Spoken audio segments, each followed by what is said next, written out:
2017 is almost over, and looking back, some teams haven't quite met the lofty goals that they might have had entering the year. I'm joined by Peter Fortunato and Christian Carme as we reflect on the teams that underachieved and ask, what should their New Year's resolutions be? Christian, what team failed to live up to the expectations this year? My team is the Oklahoma City Thunder, and their New Year resolution is pass the ball. They're playing a lot of isolation basketball right now. It's either Russell Westbrook, Paul George, or Carmelo Anthony playing 1-on-5, basically.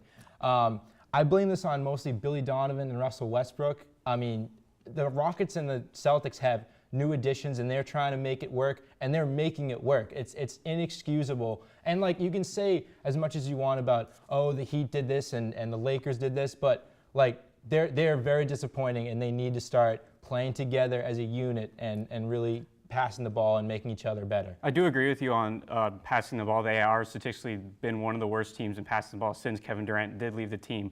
But the issue I have with the Thunder is that they cannot finish games. Out of their 12 losses this year, 10 of those have been within 10 points. 5 of them with being within 5 points. So they just simply cannot finish games this year. Exactly. Paul George, Russell Westbrook, and Carmelo Anthony cannot finish in the clutch. Paul George is averaging 2 points within the last 5 minutes. Russell Westbrook 2.9 and Carmelo barely averaging 1. It's a serious problem, and that's why I think the Thunder are really the most disappointing team for me. Peter, who's your team? San Francisco Giants. In 2016, the San Francisco Giants finished 87-75, and they had high hopes in 2017 coming in with playoff hopes. In 2017, they finished 64-98. 98 losses. My 2018 resolution, Giancarlo Stanton and Shohei Ohtani. They're not getting either of them. They're not. They have the money for Stanton. Right. They have the money for Stanton.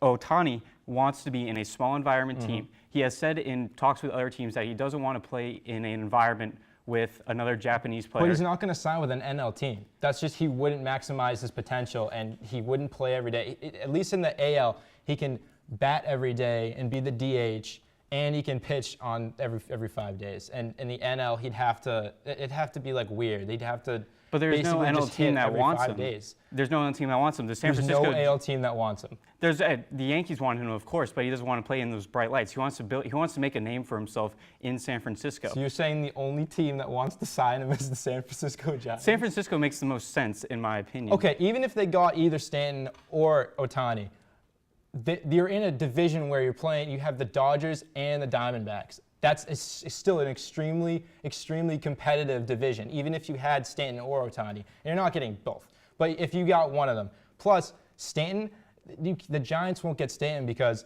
they're all tied up in like Buster Posey. They're tied up in Jeff Samardzija. They're tied up in big contracts. But the issue with that is they have the money to do that. They just paid off their mortgage for their stadium in 2016. They just have a real estate firm that they just opened that they're going to open in 2018. But they have the money. The Cardinals are a better fit for Stanton. I think the Cardinals end up getting Stanton just because they have the Marlins want to reduce their payroll, and they don't have anyone to trade the Giants. The Giants have no one to trade to the Cardinals, and I think the Cardinals have better prospects to trade, and I think that they're they're a better partner for this deal. The Marlins did say that they would accept the trade with Chris Shaw, Joe Panik, and Tyler Beede. So if the Marlins did want to do that, they can. But I think the Cardinals will figure out a better offer. I just think that after the loss in 2 years ago in the playoffs against the Cubs, it's been a toxic environment in San Francisco.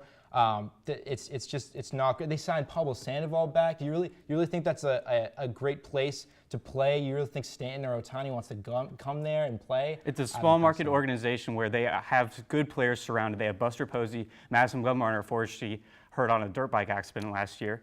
But in 2018, they have high hopes coming into the season. It's probably one of the most well-rounded teams in 2018, one of the most well-rounded teams heading into 2018. Stanton would just bolster that lineup. What adjustments have they made from this? What can they do besides Ohtani and Stanton? Obviously, the Giants and the Thunder, two teams obviously looking forward to 2018, hoping to improve in 2017. Do you think we're going to see these New Year's resolutions come true next year? I do think so. I think Stanton or Ohtani will be at the Giants. I don't think so. But I do think that the Thunder will be better. I don't know how much better they can be, but hopefully they'll get some chemistry soon and we'll start seeing some very entertaining Oklahoma City basketball. All right, well, there you have it. Stick around as we continue to reflect on the year and look back at the best team of the year.